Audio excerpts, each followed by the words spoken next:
Hello everyone, my name is Mayank Jhunjhunwala and I am a BTech student at IIT Kanpur. So today I'm going to solve chapter Ray Optics and Optical Instruments and CRT exercise with you. So theory we did in the last class. It's basically in this chapter we deal with the phenomenon of reflection and refractions. What is Snell's law? What are the laws of reflection and various optical instruments like microscope, telescope, compound microscope, simple microscope. How reflection is done in spherical surfaces, water lenses. All these things we tried to study in this chapter. So yesterday we did question number 1 and 2. So let's start with the third question. What it is saying? It is saying a tank is filled with water to a height of 12.5 centimeters. The apparent depth of a needle lying at the bottom of the tank is measured by a microscope to be 9.4 centimeters. So what is the refractive index of water? तो ये चीज simple है. आपने को पता है कि apparent depth का फॉर्मूला क्या होता है? apparent depth का फॉर्मूला होता है, क्या होता है? जो आपकी रियल डेप्थ है, रियल डेप्थ डिवाइड बाई जो आपका रिफ्लेक्टिव इंडेक्स है वाटर का विथ रिस्पेक्ट टू वो जिस मीडियम में पड़ा है. वाटर का नहीं, मतलब जो भी आपका मीडियम है. जैसे कि इस केस में वाटर, मैं वाटर बोल रहा हूँ, तो रिफ्लेक्टिव इंडेक्स ऑफ मीडियम जैसे कि इस केस में वाटर है डिवाइड बाई उसके आसपास क्या है. अभी क्योंकि अपने को बोला है कि जो अपना ये टैंक है फिल्ड विद वाटर है, तो टैंक के आसपास तो एयर ही होगी. ऑब्वियस सी बात है, क्योंकि मेरा टैंक फिल्ड विद वाटर है, टैंक के ऊपर तो एयर ही होगी, अंदर वाटर होगा, तो वाटर के बाहर एयर है. तो मैं रिफ्लेक्टिव इंडेक्स लूंगा, रिफ्लेक्टिव इंडेक्स ऑफ वाटर. तो यहाँ पे क्या लिखता हूँ, मैं लिखता हूँ एन. और एन क्या होता है? एन होता है reflective index of the medium divide by reflective index of surrounding medium. क्योंकि इस केस में वो एयर होगा, तो यहाँ पे हो जाएगा real depth upon reflective index of water divide by reflective index of air. Reflective index of air 1 होता है, तो फिर ये हो जाएगा real depth divide by reflective index of water. ठीक है, तो रियल डेप्थ कितनी है? 12.5. और रिफ्लेक्टिव इंडेक्स अपने को दिया नहीं, रिफ्लेक्टिव इंडेक्स अपने को निकालना है. तो इसमें कैसे हो जाएगा? इसमें ऐसा हो जाएगा, अपने को अपैरेंट डेप्थ दी हुई है ना, तो 9.4 is equal to 12.5 divide by n. तो यहाँ से अपने पास क्या आ जाएगा? यहाँ से अपने पास एन आ जाएगा 12.5 divided by 9.4. 12.5 divided by 9.4, which will come something around 1.33. Okay, so this is our refractive index of water. Now it is saying if water is replaced by a liquid of refractive index of 1.63 up to same height, by what distance would be the microscope have to be moved to focus on the needle again? तो इस case में बस क्या है, अपन ने reflective index निकाल लिया. अब अपने को रिफ्लेक्टिव इंडेक्स में दिया हुआ है, तो वापस वही काम करना है. अपने को अपैरेंट डेप्थ पूछी है, बस बोला है कि अपने को माइक्रोस्कोप को कितना मूव करना पड़ेगा, उतना ही मूव करना पड़ेगा जितनी अपनी अपैरेंट डेप्थ चेंज हो जाएगी. तो अपैरेंट डेप्थ कितनी है मेरी? Real depth again 12.5 divide by जो नया रिफ्लेक्टिव इंडेक्स है 1.63. ठीक है, so it will come out to be 7.67 centimetres. ठीक है, तो ये मेरा आंसर आएगा. बस मैंने क्या किया है, जो मेरे को नया रिफ्लेक्टिव इंडेक्स दिया था मैंने वो यूज किया है. अब इसमें पूछा है by what distance would the microscope have to be moved. तो माइक्रोस्कोप को उतना मूव करना पड़ेगा जितनी मेरी अपैरेंट डेप्थ चेंज हो जाएगी. तो 7.67 सेंटीमीटर मेरी अपैरेंट डेप्थ में चेंज हुआ है, तो कितना मूव करना पड़ेगा? डिस्टेंस टू बी मूव पहले कितना था? पहले कितना था? 9.4. अब कितना है? 7.67. इतना मुझे मूव करना पड़ेगा. तो ये कितना हो जाएगा? ये हो जाएगा 1.73 सेंटीमीटर. तो ये मेरा आंसर हो जाएगा. ठीक है, सिंपल क्वेश्चन था, ऐसा स्टेप तो नहीं था. फिर आगे चलते हैं अगले में 9.4 पे. 9.4 में क्या बोला है? 9.4 में बोला है figures A and B shows reflection of air in a incident at 60 degree with normal to glass air and water interface. Okay, predict the angle of refraction. Okay, मतलब बेसिकली स्नेल्स लॉ का question है. अपने को पता है Snell's law क्या होता है? Mu one sine I is equal to mu two sine R. ये मैंने आपको बताया था. इसको लिखता हूँ n1 sine I is equal to n2 sine R. ठीक है, ये फॉर्मूला होता है. बस को अपने को यूज करना है. तो अपने को निकालना है refractive index of glass with respect to air. Refractive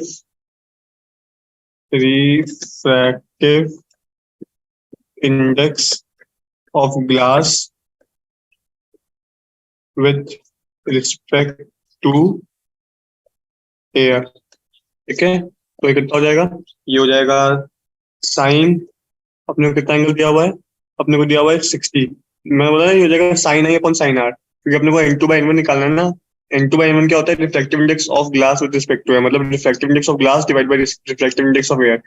तो n2 एयर ग्लास, अपन ग्लास में जा रहे हैं तो अपने को करना पड़ेगा n2/n1, और n2/n1 कितना हो जाएगा, sine i by sine r. तो साइन आई कितना है, आई है इंसिडेंट एंगल है 60 degree, sine 60 divide by sine 35। ठीक है, फिर इसको अपन लोग कैलकुलेटर से सॉल्व करेंगे तो अपने पास समथिंग अराउंड 1.51 आएगा।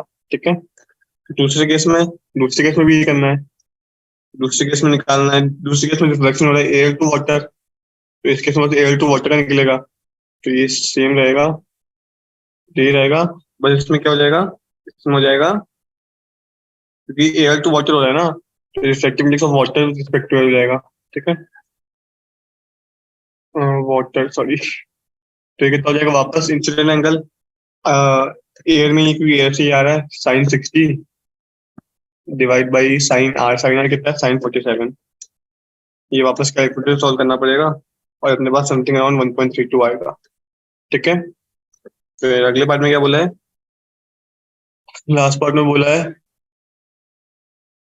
Predict the angle of reflection in glass when the angle of incidence in water is 45 degree. अच्छा, अब तीसरे केस में मुझको वाटर और ग्लास दिया हुआ है, तो वापस ये चीज लिखूंगा मैं।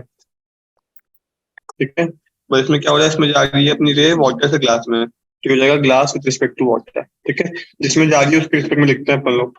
नहीं, ग्लास में जा रही है ना वाटर से, तो glass with respect to water हुआ, जिसमें जिससे जा रही है उसके रिस्पेक्ट में लिखेंगे। हाँ, तो ऐसे लिखेंगे, तो हो जाएगा साइन ऑफ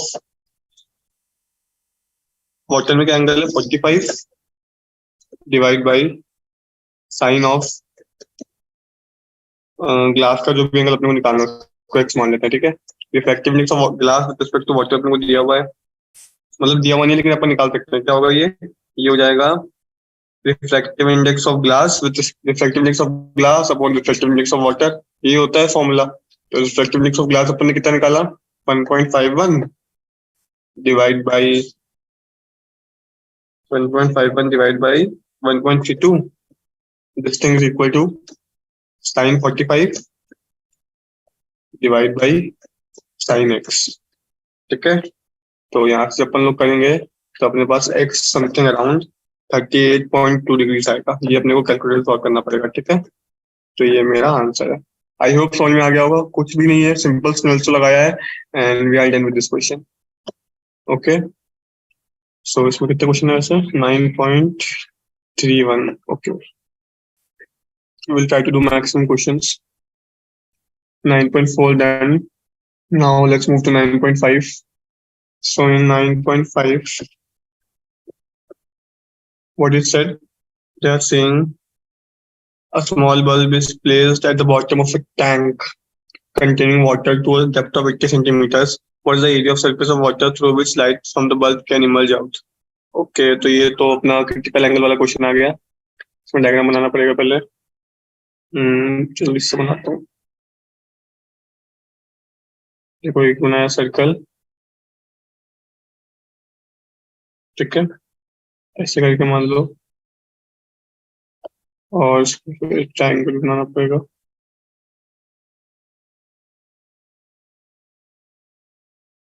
ठीक है, इसको यहाँ ले जाओ, इसको कर दो बड़ा।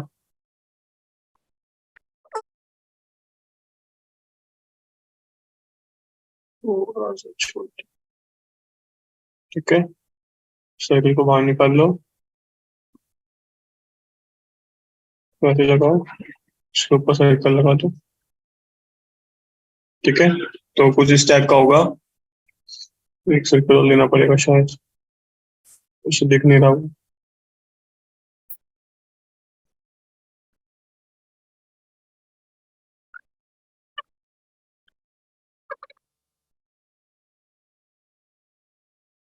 ठीक है, तो मेरा इस टाइप का सिस्टम है, मेरी रेज ऐसे बाहर जा रही है और ये मेरा सर्कुलर ऑफ इल्यूमिनेशन है। ठीक है, तो अब देखो क्या होगा ना, ये जो रे है मेरी, जो ये वाली जो रे जा रही है फाइनल वाली, ये वाली, इसके लिए मैं बोल रहा हूँ कि ये मेरा एंगल क्रिटिकल एंगल, मतलब इसके लिए रे मेरी ऐसे निकल जाएगी सीधी, 90 डिग्री ये है ना मेरा, तो जो मेरा ये एंगल है ये 90 डिग्री है। तो मैं बोल रहा हूँ कि मेरा जो ये एंगल है, ये एंगल क्रिटिकल एंगल है, थीटा सी है।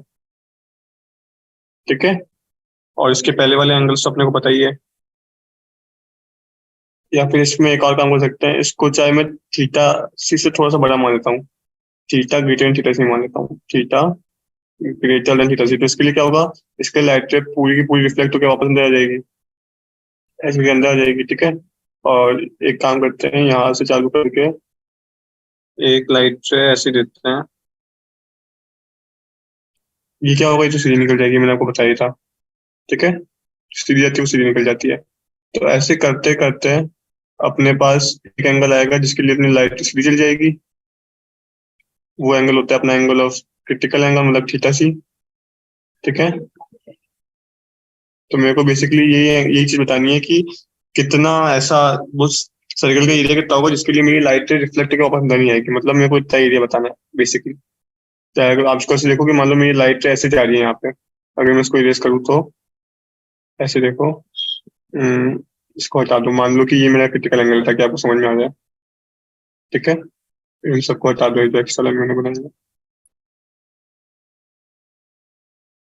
ठीक है, मान लो ये मेरा सिस्टम है और वो मेरा क्रिटिकल एंगल है, तो मुझको बेसिकली इसका एरिया बताना है। तो मैं कैसे करूंगा, अपने टेक्स्ट बॉक्स पे जाऊंगा पहले तो, उसके बाद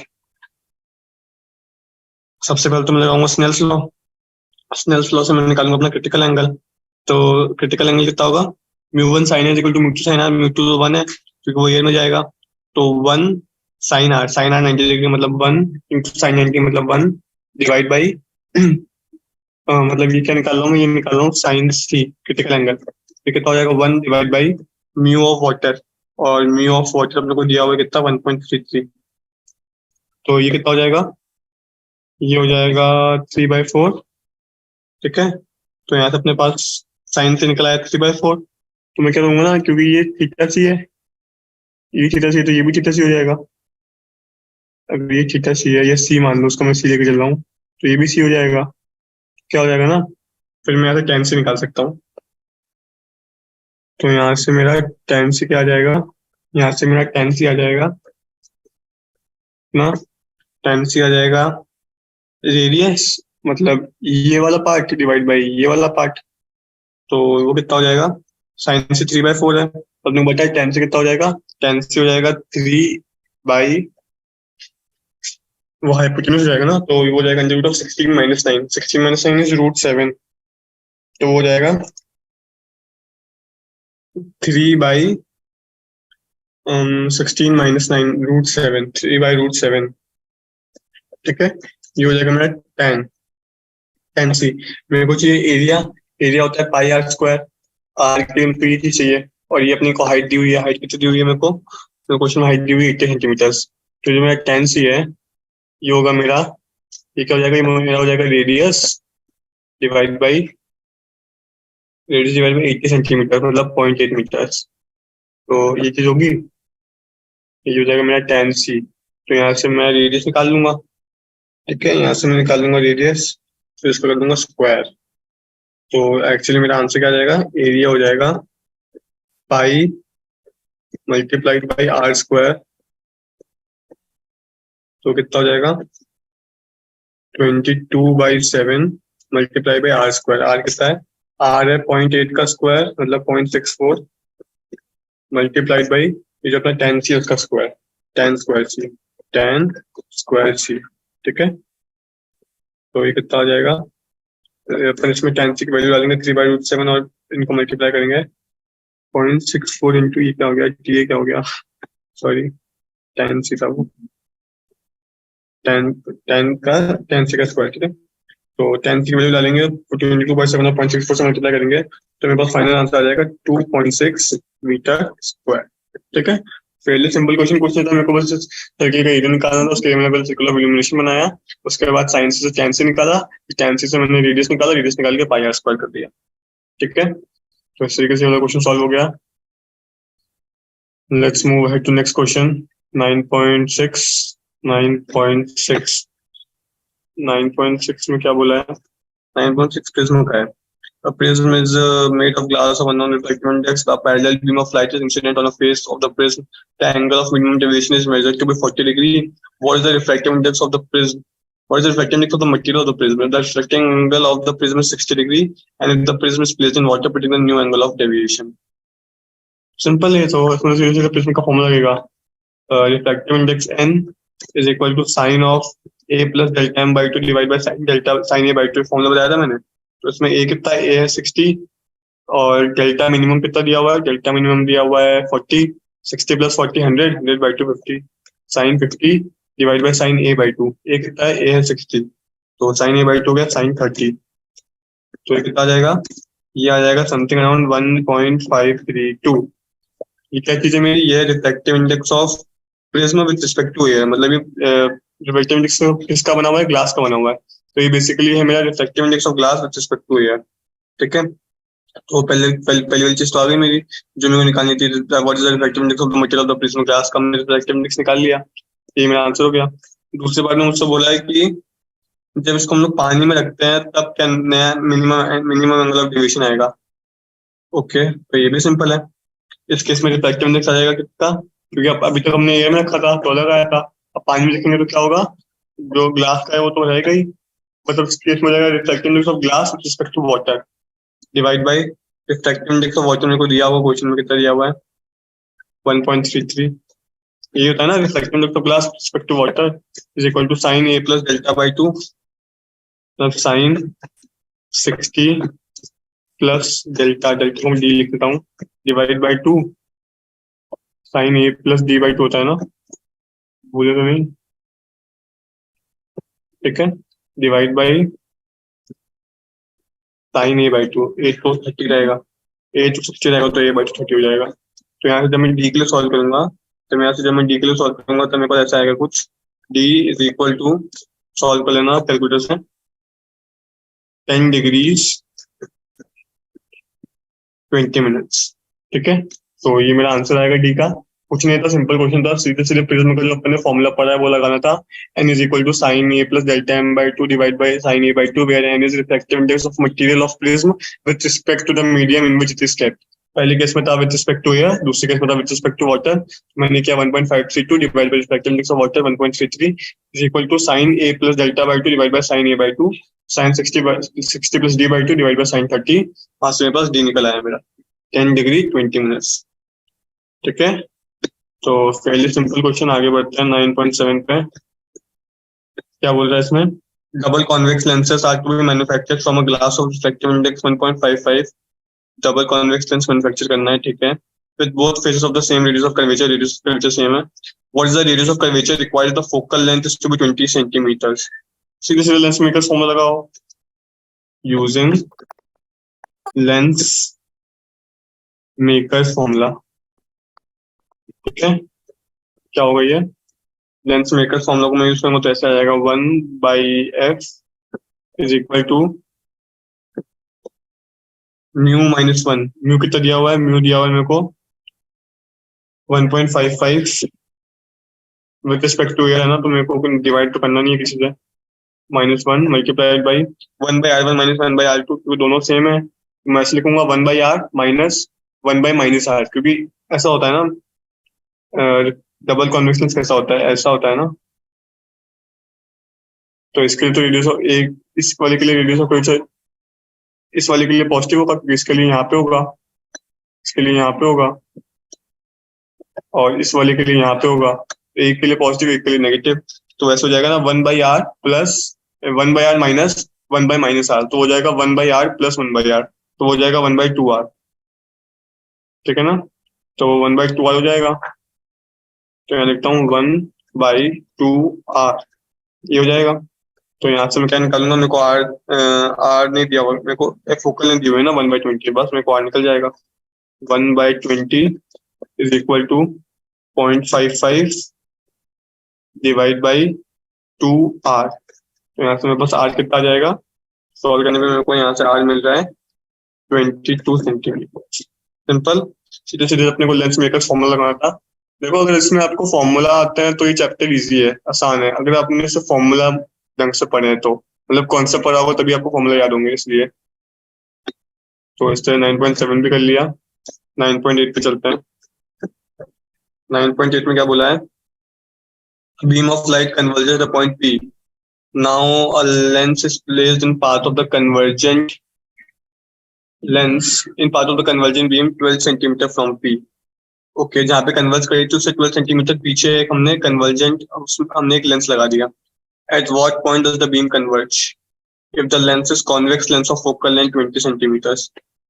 लेंस फॉर्मूला लगा लो सिंपल, यूजिंग वो लेंस मेकर्स था, ये भूलना मत। यूजिंग ये lens formula, using lens formula क्या होता है?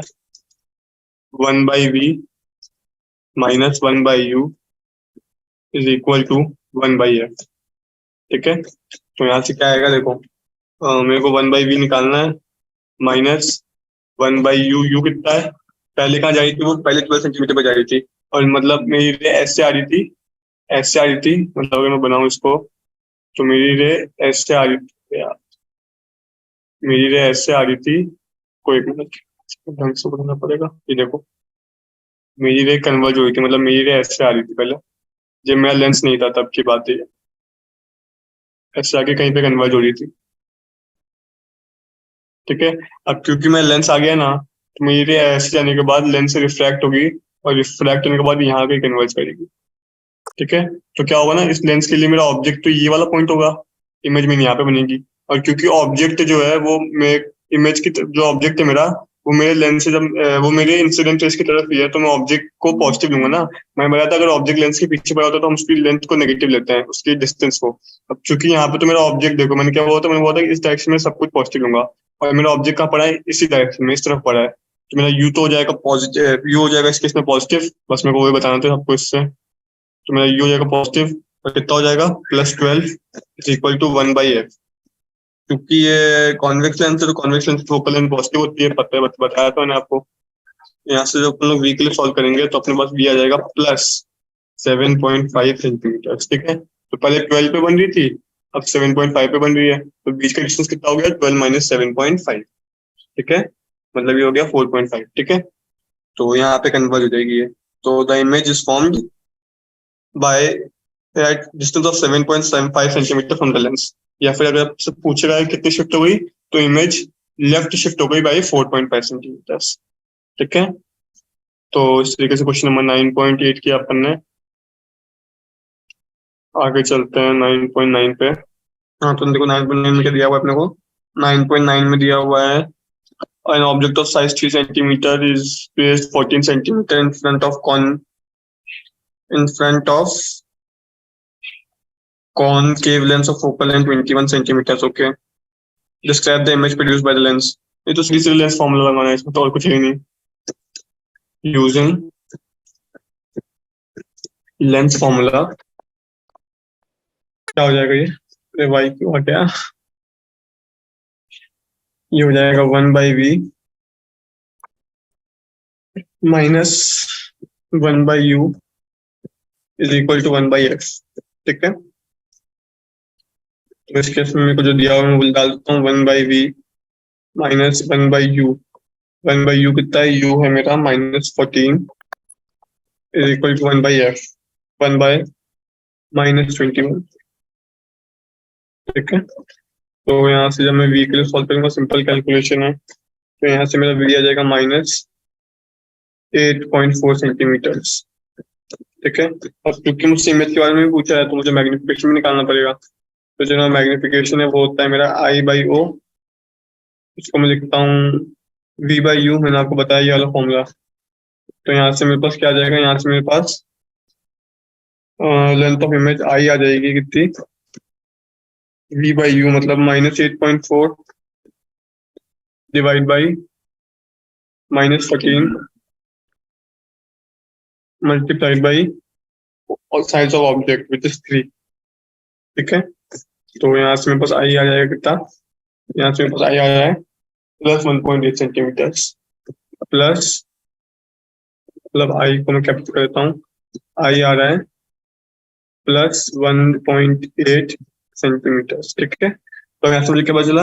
एक तो मेरे ऑब्जेक्ट की लेंथ थी 3 सेंटीमीटर, अब मिल रही है 1.8 सेंटीमीटर। तो इसका मतलब मेरी इमेज जो है वो छोटी है, पहली बात तो। और क्योंकि मेरा वी आ रहा है नेगेटिव, मतलब जो मेरी इमेज बन रही है वो भी ऑब्जेक्ट की तरफ ही बन रही है, जो मेरी इमेज बन रही है वो भी ऑब्जेक्ट की तरफ ही बन रही है। इसको मैं कैसे समझाऊं, मतलब क्योंकि ये कॉनकेव लेंस है ना, कॉन्वेक्स लेंस है ना, कॉन्वेक्स लेंस में क्योंकि मेरी इमेज -8.4 सेंटीमीटर है, सबसे पहले तो देखो -8.4 सेंटीमीटर है, तो उसको मैं बना के दिखाता हूँ। मेरा लेंस इस टाइप का है, ठीक है, इस पे ये मेरा ऐसे खड़ा है, और मेरा जो यू है वो है 14 सेंटीमीटर, मान लो मैं यहाँ कहीं पे ऑब्जेक्ट है, ठीक है, तो मेरा ऐसे जाएगी, क्योंकि ये वाला लेंस है तो इससे क्या होगा, ये ऐसे जाएगी और ऐसे रिफ्लेक्ट होने की बजाय ऐसे रिफ्लेक्ट हो जाएगी, ठीक है। फिर जो ये ऐसे जाती है सेंटर, मतलब क्या बताऊं, ऐसे मान ऑप्टिकल सेंटर जाती है, वो वैसे के वैसे वापस आ जाती है, मैंने बताया था आपको। तो ये ऐसे जाएगी तो ऐसे वापस आ जाएगी, तो देखो क्या होगा ना, क्योंकि ये दोनों रेस जो है आगे जाके कहीं पे मीट नहीं कर रही है, तो मेरे को इनको पीछे प्रोड्यूस करना पड़ेगा, तो इसको मैंने पीछे प्रोड्यूस किया, तो देखो यहाँ पे मेरे दोनों पॉइंट्स कोलाइड हुए, तो ये मेरी इमेज बनेगी। अब देखो मेरे को दिख रहा है मेरी इमेज, जो ओरिजिनल इमेज है उससे छोटी इमेज बन रही है, दूसरी बात वर्चुअल बन रही है, रियल नहीं बन रही है, और इफेक्ट बन रही है। तो ये 3-4 पॉइंट होंगे इमेज के बारे में जो आपको लिखने होंगे आंसर में। क्या क्या, एक तो मेरी इमेज बनेगी वर्चुअल, वर्चुअल बनेगी एक तो, और बनेगी इरेक्ट, अपने को दिख रहा है सीधी बन रही है, और डिमिनिश्ड बनेगी, ठीक है। तो आई होप समझ में आ गया होगा, मैंने रे डायग्राम से बनाया था ताकि आपको समझ में आ जाए। फिर चलते हैं नेक्स्ट क्वेश्चन पे, 9.10 पे। 9.10 क्या होगा, इस पे दिया हुआ है मुझे, what is the focal length of convex lens of focal length 30 centimetre in contact with the concave lens of focal length 20 centimetre. हाँ, बेकार क्वेश्चन है ये भी। 1/f equivalent is equal to, simple formula है यार, वही फॉर्मूला भी question है, 1/f1 + 1/f2 से भी ये करना है अपने को अपना आंसर मिल जाएगा। तो यहाँ से मेरे पास क्या आ जाएगा, यहाँ से मेरे पास 1/f1 आ जाएगा, 1/30 प्लस 1/-20, क्योंकि मैंने बताया था concave lens focal length negative होती है, तो 1/-20। तो ये कितना हो जाएगा, ये हो जाएगा 1/30 - 1/20, मतलब 2 - 3/60, तो ये हो जाएगा 1 - 1/60 -1/60। तो यहाँ से मुझे क्या मिल रहा है, एफ इक्विवेलेंट, यहाँ से मुझे एफ इक्विवेलेंट मिल रहा है -60 सेंटीमीटर, क्योंकि मुझे एफ इक्विवेलेंट -60 मिल रहा है, इसका मतलब जो मेरा लेंस होगा वो मेरा कौन सा होगा, कॉनकेव लेंस होगा। मैं बताया ना कॉनकेव लेंस के केस में फोकल लेंथ नेगेटिव होती है, कॉनकेव लेंस बोल रहे हो चाहे डाइवर्जिंग बोल रहे हो, एक ही बात है। याद रखना, कॉन्वेक्स लेंस कन्वर्जिंग होता है, कॉनकेव लेंस डाइवर्जिंग होता है। तो इसका नेचर कैसा होगा, इसका नेचर होगा डाइवर्जिंग और कॉनकेव, कुछ भी बोल सकते हो, ठीक है। तो ये बात ध्यान रखना। आगे चलते हैं 9.11 पे। क्या बोल रहा है इसमें, A compound microscope पे क्वेश्चन आ गया। Compound microscope consists of an objective lens of focal length 2 centimeter thick and eyepiece of focal length 6.25 centimeter separated by a distance of 15 centimeters. How far from the objective should an object be placed in order to obtain the final image at least a distance of distinct vision and at infinity? Okay, वापस lens formula 1/v, ये लगेगा eyepiece lens के लिए, -1/u eyepiece lens के लिए, equal to 1/f eyepiece, क्योंकि अपन जहाँ से देख रहे हैं अपने को वाला लेंस लेना पड़ेगा ना, ऑब्जेक्टिव तो इतना अपन लोग तो आईपीस लेंस से देखते हैं ना, तो हो जाएगा 1 अपने को दिया हुआ है ना कितना, least distance of direct vision, वो मैंने बताया था 25 होता है, और क्योंकि अपने को रियल इमेज दिखेगी तो 1/-25 -1/ue जो अपने को डिटरमाइन करना है, इज इक्वल टू 1/fe, ऐसे दिया हुआ है कितना 6.25। तो जब अपन यहाँ से सॉल्व करेंगे यूई के लिए, तो अपने को यूई मिल जाएगा -5 सेंटीमीटर। इसका मतलब मेरा जो ऑब्जेक्ट है वो आईपीस लेंस से 5 सेंटीमीटर पीछे होना चाहिए, तभी जाके मुझे इमेज उसकी least distance of distinct vision मतलब 25 सेंटीमीटर पे दिखेगी, ठीक है। और ये तो था आईपीस लेंस है, सो इमेज डिस्टेंस अपने को ऑब्जेक्टिव लेंस है, so image distance from objective lens क्या हो जाएगा, फ्रॉम ऑब्जेक्टिव लेंस ये हो जाएगा 15, ये तो दोनों के बीच का डिस्टेंस माइनस यूई, मतलब माइनस ऑफ -5, क्योंकि वो सब ट्रैक ना हो, मेरे को मोड लेना पड़ेगा ना, तभी मुझे वो डिस्टेंस मिलेगा। मतलब माइनस यूई, मतलब समझो यूई मेरा -5 है, और जो मेरा ऑब्जेक्ट और आईपीस के बीच का डिस्टेंस है वो इस तरफ है, और मेरा ऑब्जेक्ट उस तरफ है, तो मेरा नेट क्या हो जाएगा 15 माइनस मॉड ऑफ यूई, तो हो जाएगा 15 माइनस मॉड ऑफ यूई मतलब 15 माइनस 5 मतलब 10 सेंटीमीटर। ठीक है, तो ये तो मेरे पहले पार्ट का आंसर। दूसरे पार्ट में क्या बोल रहा है, दूसरे पार्ट में मेरे को निकालना पड़ेगा ऑब्जेक्टिव लेंस की तरफ से, तो वो हो जाएगा 1/VO minus 1/UO is equal to 1/FO। ठीक है, तो यहाँ से अपने को क्या मिलेगा, यहाँ से मिलेगा मेरे को ये दिया हुआ है 10 minus 1/UO is equal to 1/FO, और वो है 1/2। तो यहाँ से मुझे क्या मिल जाएगा, यहाँ से मुझे मिल जाएगा मेरा यू ऑब्जेक्टिव, वो आ जाएगा -2.5 सेंटीमीटर। ठीक है, तो 2.5 centimetre in front of objective lens, ये मेरा आंसर हो जाएगा, सिंपल। ठीक है, तो ये मेरा ये पार्ट सॉल्व हो गया। और भी कुछ पूछा गया, ये मैंने ये पार्ट किया है अभी। मैग्नीफाइंग पावर पूछे तो वो तो अपन निकाल सकते हैं। मैग्नीफाइंग पावर हो जाएगा, क्या फॉर्मूला होता है, -VO divide by UO multiplied by 1 + D/FE, 1 + D/FE। ठीक है, तो ये कितना हो जाएगा, ये हो जाएगा -10 divide by -2.5 multiplied by 1 + D/FE, 25 divide by 6.25, तो ये कितना हो जाएगा, ये आ जाएगा 20। तो ये हो जाएगा मेरा मैग्निफिकेशन। ठीक है, तो इस तरीके से मेरा ये पार्ट सॉल्व हो गया। सिमिलर वे में अपन लोग बी पार्ट को सॉल्व कर लेंगे, बस उसमें अपने को इन्फिनिटी लेना है, तो मैं बी पार्ट छोड़ रहा हूँ ताकि मैं पूरे कर सकूँ, इसलिए चलो आगे बढ़ते हैं। सॉरी, वो डिस्टर्बेंस आ गया था बीच में। नेक्स्ट क्वेश्चन चलते हैं। नेक्स्ट क्वेश्चन कितना है अपना, नेक्स्ट क्वेश्चन है 9.12। 9.12 इसमें क्या बोला है, पढ़ो। इसमें बोला है मुझे person with normal near point 25 centimetres using a compound microscope with objective of focal length 8 mm and an eyepiece of focal length 2.5 centimeters. Okay.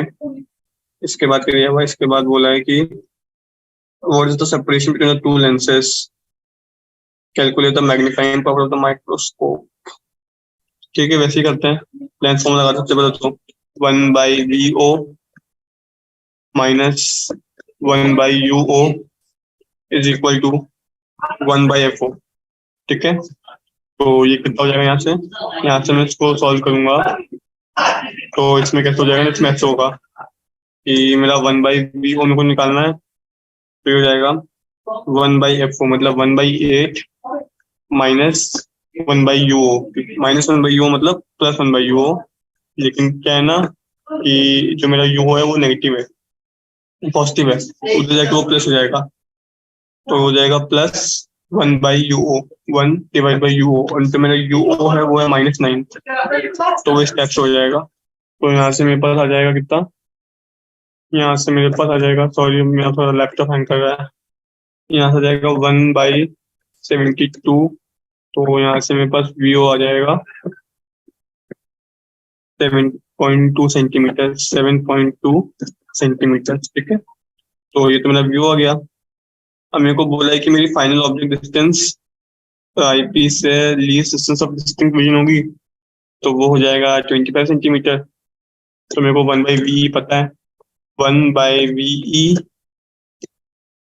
Minus 1 divide by u eyepiece is equal to 1 divide by focal length of eyepiece. तो यहाँ से मेरे पास क्या आ जाएगा, 1 divide by 25, actually में -25, और ये क्योंकि सेंटीमीटर में मेरे को mm में 250 करना पड़ेगा, minus 1/UE is equal to 1/FE। ठीक है, तो इस तरीके से सॉल्व होगा। यहाँ से बस यू आई पीस आ जाएगा समथिंग अराउंड -2.27 सेंटीमीटर। ठीक है, और अपने को निकालना है सेपरेशन बिटवीन लेंसेस। तो सेपरेशन हो जाएगा कितना, सेपरेशन हो जाएगा, सेपरेशन बिटवीन लेंसेस कितने हो जाएगा, ये हो जाएगा अपना VO plus mod of u eyepiece, ये होता है ना फॉर्मूला। फॉर्मूला भाई याद कर लेना, ये बहुत इंपॉर्टेंट चीज है। तो हो जाएगा 72 प्लस मॉड हो जाएगा 22.7। तो यहाँ से अपने पास आंसर आ जाएगा समथिंग अराउंड 94.7 mm। ठीक है, तो ये मेरा आंसर हो जाएगा। तो मैग्नीफाइंग पावर अपन उसी फॉर्मूले से निकाल लेंगे, -VO upon UO times 1+D/F, जो मैंने पहले किया था उसी से अपने पास वो भी आ जाएगा। तो इस तरीके से अपना 9.12 भी सॉल्व हो गया। फिर चलते हैं 9.13 पे। 9.13 में क्या बोल रहा है, 9.13 में बोल रहा है small telescope has an objective length of focal length 144 centimetres and eyepiece of focal length 6 centimetres. What is the magnifying power of telescope, what is the separation between the objective and the eyepiece. क्योंकि telescope है, telescope के लिए simple होती है अपनी magnifying power का formula क्या होता है टेलीस्कोप के लिए, होता है FO divide by FE, FO divide by FE। ये कितना हो जाएगा, 144 divide by 6, so this will come something around 24। ठीक है, तो ये तो हो जाएगी मेरी मैग्नीफाइंग पावर। फिर मुझसे पूछा है सेपरेशन बिटवीन देम, तो सेपरेशन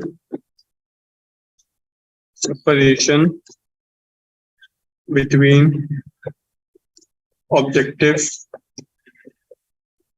एंड आईपीस कितना हो जाएगा, ये अभी बताया था 144 प्लस 6 मतलब 150 सेंटीमीटर, सिंपल। ठीक है, तो 9.13 तो कुछ ज्यादा सिंपल क्वेश्चन था। फिर चलते हैं 9.14 पे। 9.14 इसमें क्या बोला है, A giant reflecting telescope at an observatory has an objective lens की फोकल लेंथ दी हुई है, आईपीस की दी हुई है, एंगुलर मैग्निफिकेशन पूछा है। एंगुलर मैग्निफिकेशन एम का फॉर्मूला क्या होता है, -FO डिवाइड बाई FE। ये कितना हो जाएगा -1500 डिवाइड बाई 1 सेंटीमीटर, 1 वाला हो जाएगा नेगेटिव, हो जाएगा माइनस माइनस प्लस, हो जाएगा 1500 डिवाइड बाई 1, तो हो जाएगा -1500 टाइम्स, -1500 टाइम्स हो जाएगा। मैं इक्वेशन देख रहा हूँ, मतलब मैग्नीट्यूड की बातें हैं, माइनस में भूल गया सॉरी। तो मैग्नीट्यूड की बता रहा हूँ मैं, मैग्नीट्यूड 1500 टाइम्स हो जाएगा। इतना अपने को रिफ्रैक्टिंग टेलीस्कोप से क्योंकि जाइंट है ना उस हिसाब से, तो अपने को ऐसे करके अपन ने ये सॉल्व कर लिया। फिर बी पार्ट में बोला है the telescope is used to view the moon, what is the diameter of the image of the moon formed by the objective lens. फिर अपने को डिटेल्स दी हुई है, क्या दिया हुआ है अपने को, डायमीटर दिया हुआ है। डायमीटर से पहले तो रेडियस निकाल लेते हैं। रेडियस कितना हो जाएगा, रेडियस हो जाएगा 3.48 into 10 power 6 into 10 power 6 divide by 2 हो जाएगा ना, डायमीटर का आधा होता है। ये हो जाएगा 1.74 इंटू 10 पावर 6 मीटर। ठीक है, तो ये तो हो जाएगा मेरा रेडियस, यहाँ पे लगा दो। ठीक है, ये तो हो जाएगा मेरा रेडियस। अब मुझको बोला है कि मेरे को एक रेडियस ऑफ लूनर ऑर्बिट भी दिया हुआ है ना, 3.8 इंटू 10 पावर 8 सेंटीमीटर्स। अब मेरे को बोला है कि डिस्टेंस ऑफ ऑब्जेक्ट निकालना है, distance of image for objective lens. तो इसमें मैं काम करता हूँ, पहले तो मैं डायग्राम बना के दिखाता हूँ कैसे बनेगा। इसमें देखो इस टाइप का डायग्राम होगा, ऐसे देखो, एक तो ये मेरा लेंस होगा ऑब्जेक्टिव, यहाँ मेरा लेंस पड़ा होगा। ठीक है, जैसे कि लाइन खींचो प्रिंसिपल एक्सेस। ठीक है, तो क्या है ना, यहाँ मेरी जो आई लेंस होगा जहां से मैं देख रहा हूँ यहाँ पे कहीं होगा। ठीक है, और ये मेरा ऑब्जेक्ट है मान लो, मतलब मून है। तो मेरी आंखों में रेस ऐसे पड़ी होंगी, ऐसे आ रही होंगी, ऐसे, और ये यहाँ से, सिमिलरली ये यहाँ से आ रही होंगी। ठीक है, तो अपने को बेसिकली ये थीटा एंगल से काम करना है। अभी क्योंकि अगर ये थीटा है तो ये भी थीटा होगा, है ना। तो अपन लोग काम करते हैं। जो मेरे यहाँ से मैं क्या करूंगा, यहाँ से मैं टैन थीटा निकालूंगा। सबसे पहले टैन थीटा कितना हो जाएगा, टैन थीटा हो जाएगा रेडियस ऑफ मून, क्योंकि यहाँ पे ये टैन थीटा क्या होगा, this thing divide by this thing. तो ये तो हो जाएगा रेडियस ऑफ मून, ये मेरा ऑब्जेक्ट है, और डिवाइड बाई जो अपना रेडियस ऑफ लूनर ऑर्बिट है वो हो जाएगा। तो ये हो जाएगा, कितना हो जाएगा, radius of moon divide by radius of lunar orbit, और वो अपना इक्वल हो जाएगा H divide by F. Okay, H क्या है मेरा, एच है मेरा जो अपने को निकालना है diameter of image of moon, और मतलब वो बेसिकली रेडियस का आएगा, बाद में अपन उसको चेंज कर लेंगे, उसको अपन लोग एफ ओ से डिवाइड कर देंगे। तो बेसिकली वो इस टाइप से बन जाएगा H divide by F O is equal to R M, मतलब radius of moon divide by radius of मतलब लूनर ऑर्बिट। तो यहाँ से जब मैं करूंगा अपने एच के लिए सॉल्व, तो मेरे पास एच आ जाएगा 13.74 मल्टीप्लाइड बाई 10⁻⁻² मीटर्स, 10⁻⁻²मीटर्स। ठीक है, तो क्योंकि ये तो आया अपना रेडियस, मेरे को निकालना है डायमीटर, तो डायमीटर इसका डबल हो जाएगा, simple. Diameter is equal to 2 times h. फिर अपन सॉल्व कर लेंगे, ये अपना फाइनल आंसर हो जाएगा। तो इस तरीके से 9.14 होगा। अभी आगे चलते हैं क्योंकि बहुत क्वेश्चन बाकी है। 9.15 में, ओके 9.515 में मुझे बताना है object place between F and 2f। Okay चलो, ये थोड़ा इंटरेस्टिंग क्वेश्चन है, अच्छा एग्जाम में पूछ भी सकते हैं, इसलिए मैं इसको सॉल्व करता हूँ। 9.15 देखो, 9.15 में क्या बोला है, पहले पार्ट में बोला है object place between F and 2f of a concave mirror produces real image beyond 2f।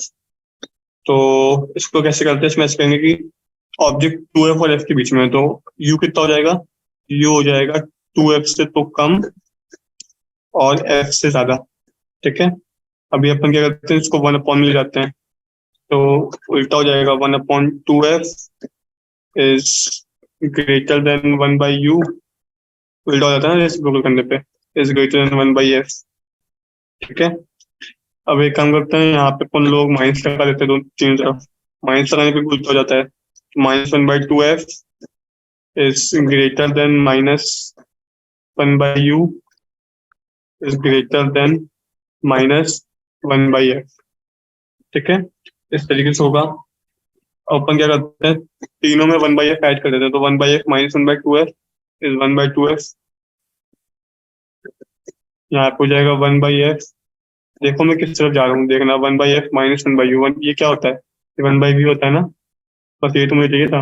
और यहाँ पे करूंगा 1/f -1/f, तो हो जाएगा 0। तो 1/f -1/u को मैं 1/v लिख दूंगा, तो 1/2f यहाँ पे हो जाएगा 1/v, और यहाँ पे हो जाएगा 0। तो यहाँ से मुझे क्या पता चला, यहाँ से मुझे पता चल रहा है, अब वापस इसको रेसिप्रोकल कर दूंगा कि जो मेरा 2f है वो मेरा साइन चेंज हो जाएगा, v से बड़ा है, क्योंकि मेरा 2f v से बड़ा है, तो ऑब्वियस सी बात है 2f और v दोनों नेगेटिव है। 2f क्योंकि f फोकल लेंथ है, और जो मेरा लेंस है वो अपना कॉन्केव मिरर केस में अपनी फोकल लेंथ नेगेटिव होती है, और इमेज भी नेगेटिव बनेगी, रियल बनेगी। तो क्योंकि दोनों नेगेटिव है, इसका मतलब 2f और v में जब हम दोनों को मॉड लेंगे, जब हम दोनों को मॉड करेंगे, मॉड ऑफ 2f साइन पलट जाएगा, क्योंकि दोनों नेगेटिव है, मॉड लेंगे दोनों पॉजिटिव हो जाएंगे, तो वो स्टेप्स हो जाएगा। इसको ऐसा समझो ना कि मैं दोनों में माइनस मल्टीप्लाई कर रहा हूँ, माइनस मल्टीप्लाई करूंगा तो साइन बदल जाएगा। तो जो अपनी इमेज है वो 2f से ज्यादा होगी इमेज की लेंथ, मतलब इमेज जो है सेंटर ऑफ कर्वेचर के बियॉन्ड बनेगी, क्योंकि सेंटर ऑफ कर्वेचर 2f पे होता है, तो image is formed beyond centre of curvature, so the real image is formed beyond 2f। ये मुझे दिया हुआ स्टेटमेंट, ये स्टेटमेंट सही है। So so the statement is correct. ठीक है,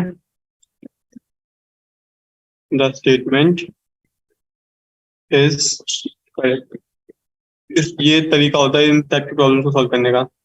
ऐसे ही किया है। दूसरे में दिया हुआ है कॉन्वेक्स मिरर है तो फोकल लेंथ पॉजिटिव होता है, पता है अपने को। ऑब्जेक्ट डिस्टेंस नेगेटिव होगा। मिरर फॉर्मूला लगाएंगे 1/f is equal to 1/v plus 1/u। 1/v हो जाएगा 1/f माइनस 1/u। अपनी फोकल लेंथ पॉजिटिव है, अपना u नेगेटिव है, तो 1/f माइनस 1/u तो वो पॉजिटिव हो जाएगा। तो अपने को 1/v पॉजिटिव मिलेगा। 1/v पॉजिटिव मतलब v पॉजिटिव, क्योंकि v पॉजिटिव मिल रहा है तो ऑब्वियस सी बात है, मतलब convex mirror always forms virtual image बनाता है। तो ऑब्वियस बात है कि मेरा जो बी पार्ट है वो सही हो जाएगा। मतलब सही तो क्या, चारों सही पार्टी भी हमने डिड्यूस करना है, प्रूफ करना है। और अपन ने प्रूफ कर दिया कि मेरा वी ग्रेटर देन 0 है, इसका मतलब ये ट्रू है, convex mirror always forms a virtual image. वैसे ही अपन लोग थर्ड और फोर्थ भी कर लेंगे, तो वैसे ही करना है। चलो फिर भी मैं एक पार्ट और कर देता हूँ, डी वाला। डी में क्या बोला है देखो, an object is placed between the pole and focus of concave mirror. Pole और फोकस मतलब एफ और 0 के बीच में। तो 1/f is greater than 1/u। 0 को मैं नेगलेक्ट कर दूंगा वरना मेरे को नीचे जाना पड़ेगा। फिर वापस मिरर फॉर्मूला लगाऊंगा 1/v minus 1/u is equal to 1/f। ठीक है, तो यहाँ से क्या आ जाएगा, यहाँ से मेरे को मिल जाएगा, मेरे को पता है मेरा 1/v जो है वो ग्रेटर देन 0 होगा। क्यों? क्योंकि मेरा f 1/f minus 1/u 1/f 1/u से बड़ा है, तो ये पॉजिटिव आएगी, तो 1/v पॉजिटिव आएगी। क्योंकि 1/v पॉजिटिव आ रही है तो मेरा v भी पॉजिटिव आएगा। क्योंकि मेरा v पॉजिटिव आ रहा है मतलब मेरी इमेज वर्चुअल बनेगी। Image is virtual. सारे पॉइंट एक दूसरे से कनेक्टेड है, बस बनाते जाओ उसको। फिर अपने को बोला मैग्निफिकेशन के बारे में बताने को। मैग्निफिकेशन क्या होता है? मैग्निफिकेशन होता है -v/u। अब अपने को पता है कि जो मेरा v है वो पॉजिटिव है, तो जो मेरा 1/v होगा वो छोटा होगा 1/mod u से, क्योंकि मेरा u नेगेटिव है। ठीक है, इसको मैं वापस उल्टा कर दूंगा तो मेरे पास क्या मिल जाएगा, v is greater than mod u। बस क्योंकि मैं जैसे रेसिप्रोकल करता हूँ तो जो मेरी क्वालिटी होती है वो साइन बदल लेती है। क्योंकि मेरा v mod u से बड़ा है तो ऑब्वियसली बात है जो m आएगा वो नेगेटिव तो आएगा, मतलब नेगेटिव मतलब नीचे बन रही होगी इमेज। लेकिन v क्योंकि mod u से बड़ा है तो ऑब्वियसली बात है मेरा मैग्निफिकेशन 1 से बड़ा आएगा। मैग्निफिकेशन 1 से बड़ा आ रहा है, इसका मतलब जो मेरी इमेज है वो इनलार्ज बनेगी। ठीक है, since m is greater than 1 so image is enlarged। ठीक है, तो इस तरीके से वाला क्वेश्चन भी सॉल्व हो गया। फिर आगे चलते हैं नेक्स्ट क्वेश्चन पे। Question number 9.16। इसमें क्या बोला है? इसमें बोला है a small pin fixed on a tabletop is viewed from above from a distance of 50 centimeters. By what distance would the pin appear to be raised if it is viewed from the same point through a 15 centimeter thick glass slab held parallel to the table? ये तो simple सा अपना वो वाला question है refraction का, जिसमें अपन लोग रिफ्रैक्शन थ्रू ग्लास स्लैब करते हैं। तो इसमें एक शिफ्ट का फॉर्मूला होता है जो शायद मैंने आपको थ्योरी में बताया था, तो ये मैं भी बता देता हूँ। शिफ्ट क्या होता है? जो मेरी ओरिजिनल थिकनेस होती है ना, ओरिजिनल थिकनेस की multiplied by 1 minus 1 divide by n. N वापस वही refractive index of your object divide by refractive index of medium. अगर मीडियम एयर होगा तो एन तो एन ही रहेगा, और कुछ और मीडियम होगा तो वो n1/n2 हो जाएगा, जिसमें n2 हो जाएगा रिफ्रैक्टिव इंडेक्स ऑफ मीडियम। मेरे को ओरिजिनल थिकनेस दी हुई है 15 multiplied by 1 minus 1 by n दिया हुआ है 1.5। ठीक है, तो यहाँ से मैं सॉल्व करूंगा तो हो जाएगा 15 मल्टीप्लाइड बाई 0.5 डिवाइड बाई 1.5। तो ये कितना हो जाएगा? ये हो जाएगा 15 से 15 जाएगा तो हो जाएगा 0.1। 0.1 डिवाइड बाई 0.5 इज 5 सेंटीमीटर्स। तो ये मेरा आंसर हो जाएगा। फिर मुझसे पूछा है does the answer depend on the location of the slab? नहीं, the answer location of slab पे डिपेंड नहीं करता, वो सिर्फ शिफ्ट पे डिपेंड करता है। और शिफ्ट में अपन देख रहे हैं कि अपनी जो स्लैब की लोकेशन है वो डिपेंड करती है, सिर्फ स्लैब की थिकनेस डिपेंड करती है। स्लैब कितनी दूर पड़ा है उससे अपने को फर्क नहीं पड़ता, स्लैब कितना भी दूर पड़ा हो, बट जो स्लैब पे रिफ्रैक्टिव इंडेक्स और थिकनेस है उस पर डिपेंड करती है कि जो मेरी इमेज है वो कितनी शिफ्ट होगी। ठीक है, तो ये बेसिक सा कॉन्सेप्ट है इसमें। उसके बाद चलो फिर 9.16 तक कर लेना अपन ने। अपन एक काम करते हैं 9.17 से अगले लेक्चर में सॉल्व करेंगे। तो आई होप समझ में आ गया होगा आपको। बेसिकली इसमें ज्यादा कुछ है नहीं, बस अपने को फॉर्मूलाज पे कैप्चर बनाना पड़ेगा अपना। अगर अपने को फॉर्मूलाज आते हैं ढंग से तो अपन लोग इस चीज को आराम सॉल्व कर सकते हैं, अपने को कोई डिफिकल्टी नहीं आएगी। बस थोड़ा कॉन्सेप्ट अगर अपने को पता है कि कब पॉजिटिव लेना है चीजों को, कब नेगेटिव लेना है, कब अपने को लेंस का फॉर्मूला लगाना है, कब अपने को लेंस मेकर्स फॉर्मूला लगाना है, कब अपने मिरर की बात हो रही है, कब लेंस की बात हो रही है, और बेसिक फॉर्मूलाज, तो फिर आप आराम से सॉल्व कर सकते हैं। तो यहाँ तक अपन करते हैं, इसके आगे का अगले लेक्चर में करेंगे। So I hope you understood it. Thank you.